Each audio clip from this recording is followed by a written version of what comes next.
Twee hele speciale gasten van de Jeff Healy Band.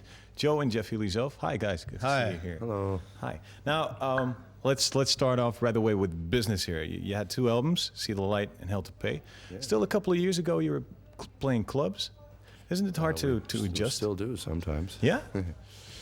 But isn't it hard to go from clubs to mega success in one road? In one way? I don't know how much, mega success we've really had. We've been very fortunate and very lucky with what's happened and so forth. But as I say, we're still in a lot of areas either playing large clubs or small theaters, the same thing, Yeah, we don't really change our show. We go from venue to venue, no matter how large it is, and try to put on the same show and deliver the same kind of performance, no matter where we are. You ever go back to the places you started out in? For a laugh. Sometimes we'll, it's just in Toronto, for example, there's a lot of great musical places and so forth, and it's good just to go in there and watch other bands, and sort of brings you back to reality, to what's going on, and we go to some of the jam sessions and things like that if we get a chance. How do the guys react when you come over there? I mean, where? Well, to the clubs. They're probably, Toronto? they're still playing there. In Toronto, they don't care. I mean, they know that we live there, and as far as they're concerned, which is fortunate, we're just like anybody else, which we are basically.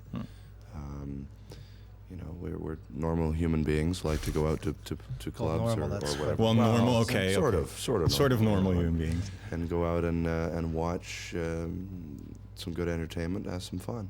How did you guys run into each other anyway? It was at a jam session in Toronto about 4.5 years ago on a Sunday night.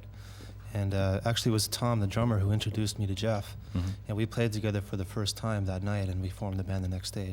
It clicked really well. Was he famous, or were you famous in the club circuit? No. No? No, I had been doing a lot of work, with lots of different bands, as had Joe. Joe had done a lot of things around Toronto. But I hadn't really done very much under my own name or anything like that. I was mostly just under a collective band name with other bands, or I'd fill in for somebody or something like that. And so this was really the first band, bearing my name to sort of start to do anything. Have you always been playing with your guitar in your lap? Yes. Why? Because it's easier. Well, why is it easier for you? Because I started playing that way. You whatever way you learn, it's like any other instrument. You sort of, if you pick it up and just want to learn it, and you happen to get into the habit of doing little things, you'll continue to do it. That's sort of part of how you make your music. What effect does it have on the sound? None. None? No, not holding it like that. I mean, an electric guitar is an electric guitar. Basically, it's all, sound comes down to the imagination of the particular player who's holding their instrument at the time. It's like the different sounding, let's say saxophone players, for example.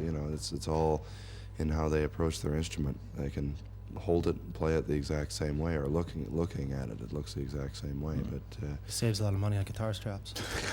That's true, it does. It doesn't have to stand up. I should learn how to play that way. Right. Yeah.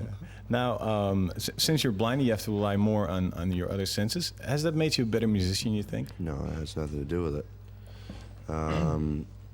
The fact of the matter is, I'm blind. There's no way around that, But outside of that, that's how it is. That's how I've grown up, and I just live as best as I can, Hey, I have to compliment you, by the way, with the Hell to Pay album.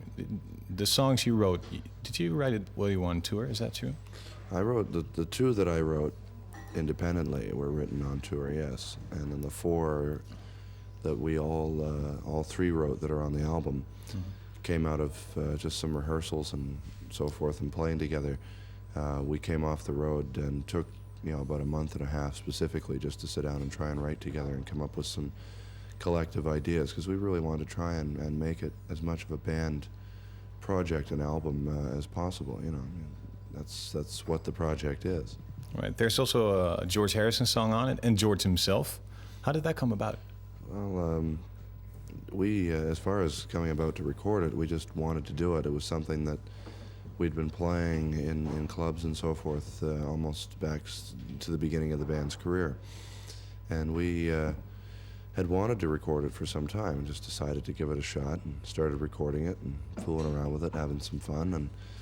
And Ed Stasium, the producer, said, mostly in fun, you know, this sounds pretty good. We ought to just call up George and get him on it as well. Well, we decided to try and call up George, and we got through to him, and he was able to do his tracks in Los Angeles with the help of Jeff Lynne as well, and so it came out really well. And about Mark Knopfler, you haven't met the guy? No, right? we haven't.